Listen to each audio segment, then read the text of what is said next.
Even for such tormented beings, the city of Kashi offers liberation at the Pishach Mochan temple.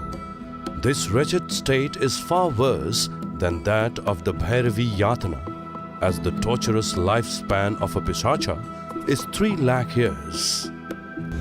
When they asked him, how should we worship you? He taught them a method. He said, you do it this way, I will be there. That method was taught to them and they taught to the people, and today it continues in the same tradition, the way Shiva taught it to the 7 sages. So 7 layers of the city was created, and the central point of Kashi is Manikarnik, where always at least 1 corpse will be burning, always.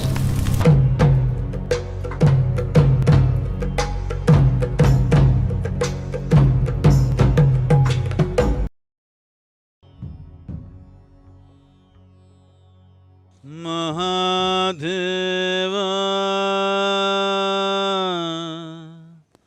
Maheshwara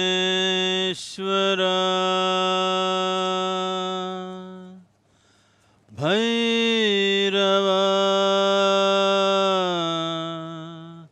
Sarveshwara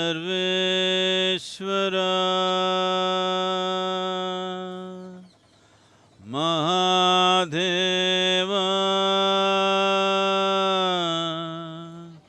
Sarveshwara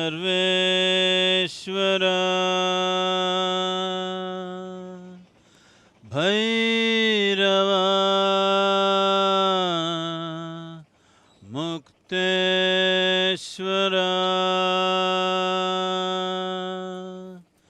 Mahadeva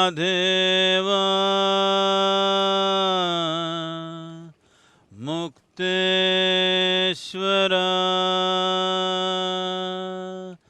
Bhairava Kala Bhairava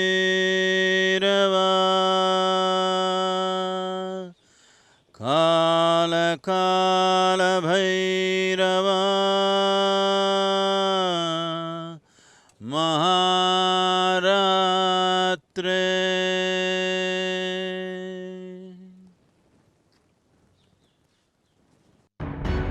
Upon hearing Brahma's lie that he had reached the very top of the eternal pillar of light, a very fierce, terrible form of Shiva emerged.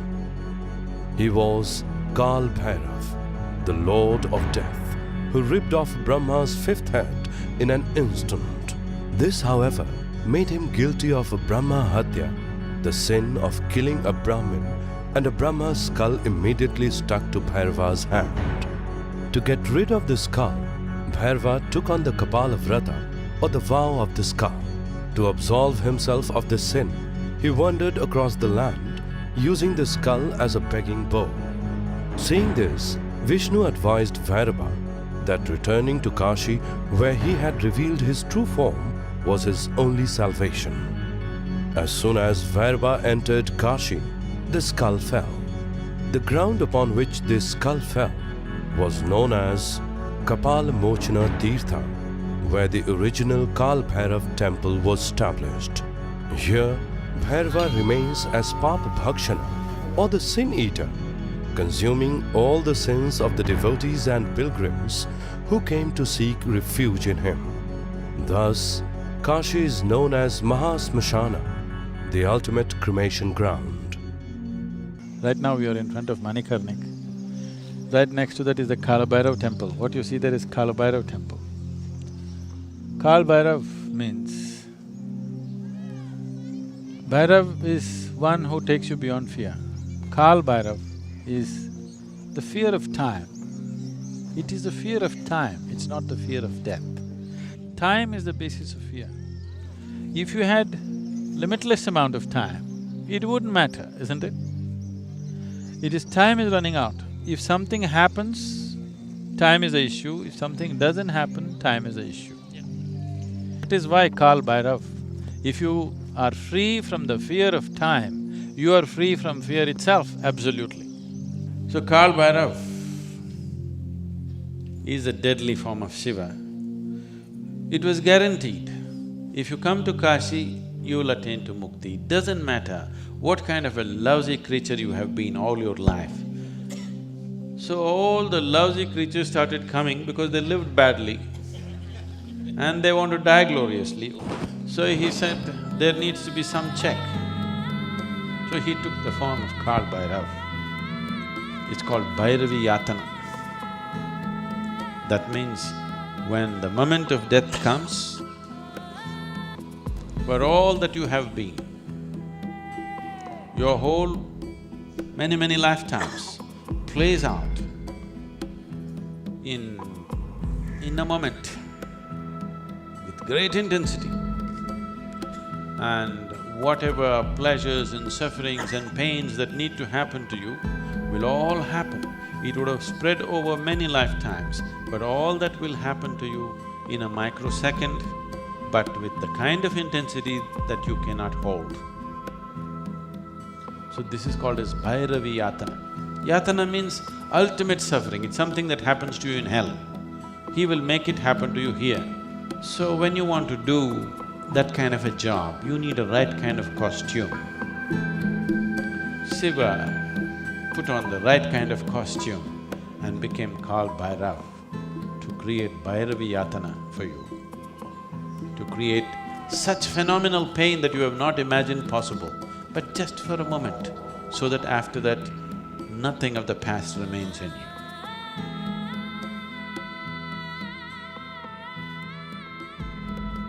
It is said that whoever commits a sin in the city of Kashi will be doomed by Kal Bhairav to wander as a pishacha in a tortured, disembodied state. Even for such tormented beings, the city of Kashi offers liberation at the Pishach Mochan temple. This wretched state is far worse than that of the Bhairavi Yatana, as the torturous lifespan of a pishacha is 3 lakh years. Pishach Mochan, said to have once been a pishacha himself, was assigned by Kal Bhairava to carry out this role of delivering even the most sinful into ultimate liberation.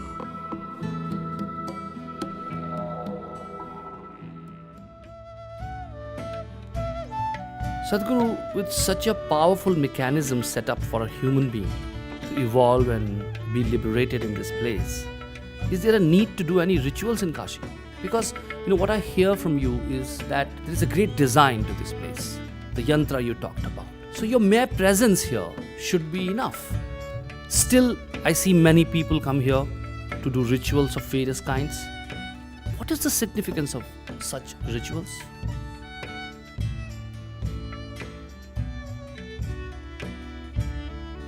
Kashi is full of rituals. It was the center of rituals. There's nothing as surefire as doing something internally. That is the best way to do it. So once you've been initiated into your process, that is what you should depend on. Why these things are built is, it's for the public. They do not know how to do anything with themselves, but they know enough that something needs to be done with them. So when that is the case, an instrument like this and the complex rituals that came along with the instrument are very useful because it handles people en masse. There was something called a Saptarishi puja. Saptarishis means the 7 sages who were the first disciples of Shiva. They were to leave to carry this message and go. When they asked him, how should we worship you? He taught them a method. He said, you do it this way, I will be there. That method was taught to them and they taught to the people, and today it continues in the same tradition, the way Shiva taught it to the 7 sages. That process they started off. And they did it in such a way, stacks and stacks of energy they built. This may not be tangible for other people, for me it's a living reality. And people will just burst into tears, they don't know what it is. Those who are doing it, they do not know how it happens. But they're sticking to the procedure that's been taught to them and making it happen. See, the guy who's driving this boat does not know how to build an engine, he's just learned to use it and it works. So they just learn to use it. As the Saptarishis would have done, 7 people sat down there and they did this, and it was a phenomena. I've never seen anything so energetic in any temple. I've been to quite a few. Wherever I feel it's an energy center, I go. I don't go there to pray, I don't go to ask, I've never done abhisekams and pujas in any temple in my life, okay? But this is a phenomenal science. You must come and sit in the Dhyanalinga temple. No ritual, no mantra, no puja, no nothing. It's always in total silence. Just come and sit there and see, because it's essentially created for meditativeness. People who have no idea what's meditation, people who have no instruction, without an instruction, you can make people meditative. So these are technologies, these are not belief systems. Great. Technology is gone bad. My last question to you is, when somebody comes to Kashi, what is a must one should experience here? First of all, to come prepared a little bit. I would say, if you're traveling to Kashi, at least for 3 months, get initiated to some simple meditative process. Meditate for some time, make yourself little more sensitive and come. Leave all your beliefs at home and come. Thank you, Doctor. It was really a pleasure. This is the most complex and sophisticated machine on the planet, that's Kashi. It's phenomenal that somebody created a place like this. We bow down to them for the intelligence behind it, the competence behind it, the vision behind it, the compassion behind it, to make it available to everybody. This is what the world needs, not dogma, not philosophies, not belief systems. Human ability to go beyond our sense organs and be able to perceive something which is right now considered beyond. This is the only way a human being will know. This is the only way a human consciousness will expand. This is the only way a human being will evolve beyond narrow divisions that have happened in human societies. But those instruments are being systematically destroyed. It's important that these things are brought back. Past we have survived. The question is, the future, will we survive? This has been unfortunate history of humanity, that the greatest things on the planet will not survive, the crudest things will survive. Unless societies, individual human beings take care to nourish them. It's very important. If you want a refined society for tomorrow, for our children and their children to live, if we want a refined society, it's very important we nurture the sophistication that is around. Otherwise, crude things will dominate anyway. Very easy to manifest the crude, very difficult to manifest the sophistication because it takes thousands of years to evolve it. So, it is a responsibility that we have as a generation of people to bring out the subtle aspects of life and somehow to make them live to whatever extent everybody can do. If we cannot create another Kashi, the existing one we should preserve to whatever extent we can and create more instruments through which human beings can connect to larger possibility. We don't need more books to read. We need more practical instruments and methods through which a human being can expand his sense of who he is right now. Kashi is created in a certain form. The whole town was created as a place of knowing. So they created the city in 7 layers. One has to penetrate through the 7 layers. So if anybody wants to know, they go to Kashi.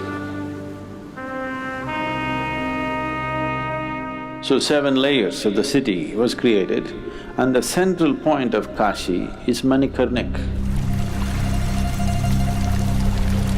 where always at least one corpse will be burning, always.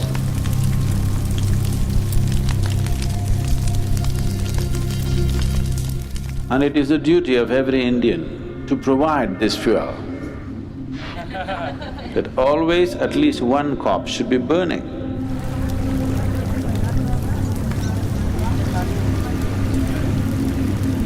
And another name for Kashi or Banaras is, it is also referred to as the Mahasmashana. That means it's a great cremation ground.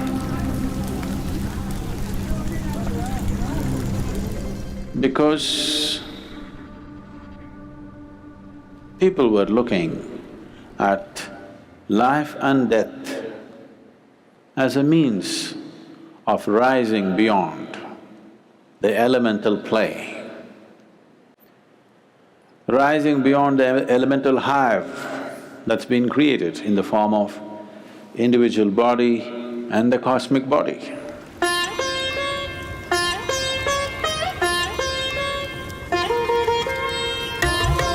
This is why burning bodies in the public is for you to go beyond your biology. This is one thing that happens to people.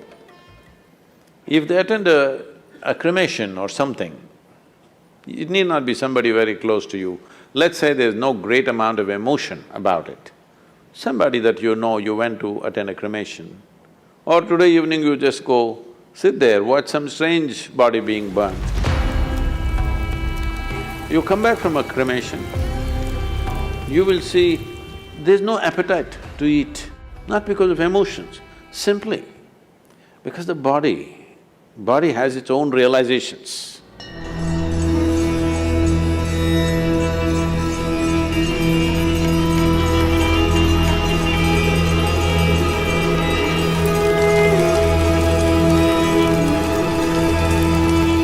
Constantly one body at least is burning. Usually if you go there at any time, a few dozen bodies are burning.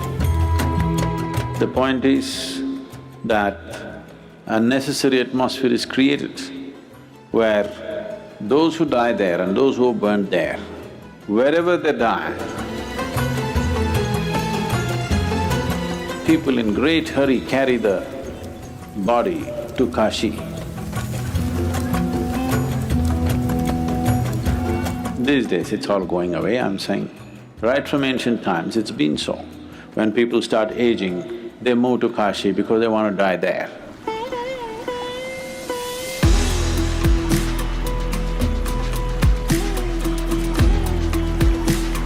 Now it has just become a belief.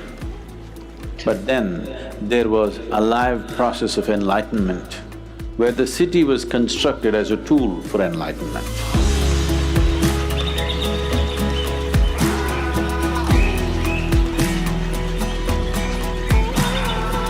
7 layers, where if you go through this, by the time you reach graduation time, where you go to Manikarnik, by then it is a realized being.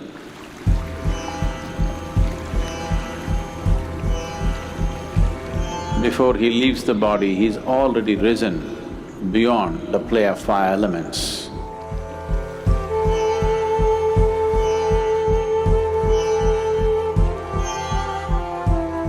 So one who has not realized the eternal nature, he must at least realize the mortal nature.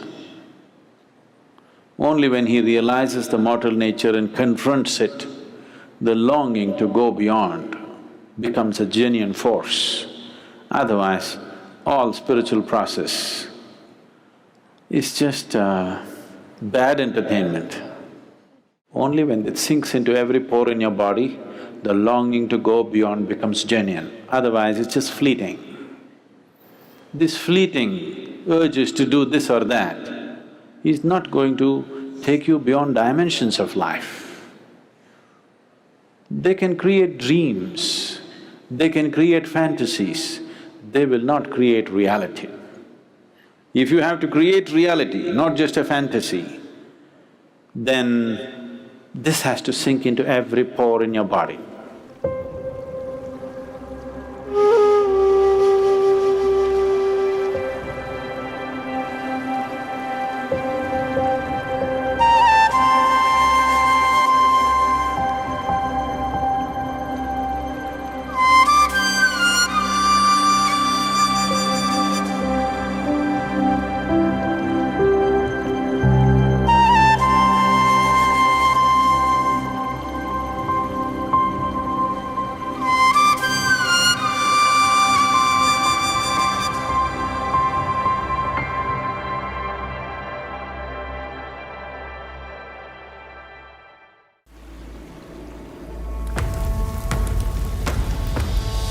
This is a place where many great beings have left their body, they've left their imprint.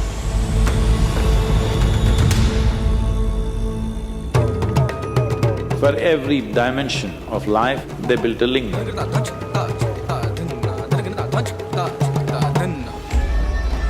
Some beyond all social acceptance.